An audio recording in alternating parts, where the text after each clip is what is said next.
जय हिंद दोस्तों। आज जो बात मैं बताने जा रही हूँ वो सिर्फ एक घटना नहीं है, वो इस देश की मानसिकता का आईना है। वो जातियों के नाम पर बटे हुए इस समाज की सड़ी हुई सोच का प्रमाण है।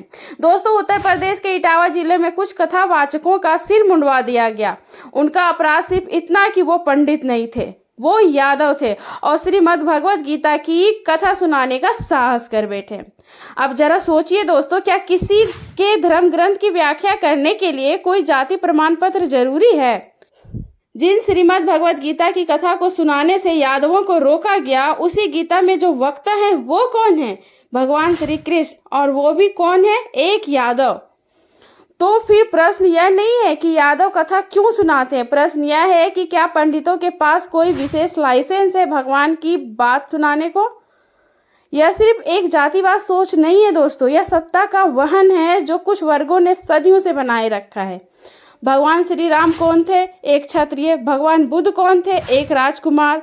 क्या आपने कभी सुना है कि किसी ब्राह्मण ने यह कहा हो कि राम कथा क्षत्रिय ही सुनाएंगे, बुद्ध की बात राजा ही बताएंगे? नहीं। लेकिन जैसे ही एक यादव, दलित या ओबीसी वर्ग से कोई ज्ञान की बात करता है तो जाति की तलवार चमक उठती है। दोस्तों, क्या धर्म की दुकान इतनी छोटी हो गई है कि वहां केवल एक जाति के लिए प्रवेश है? क्या ज्ञान पर भी एक जाति का ठप्पा है? दोस्तों, अगर कथा को जातियों में बांटा जाने लगे तो फिर यह धर्म नहीं, यह वर्ण व्यवस्था की दुकानदारी है।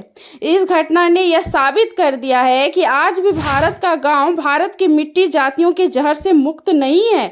दोस्तों, एक यादव कथा नहीं सुना सकता, एक दलित पूजा नहीं कर सकता, एक मुस्लिम मंदिर नहीं जा सकता, तो क्या यह वही भारत है जो सबका साथ सबका विकास की बात करता है?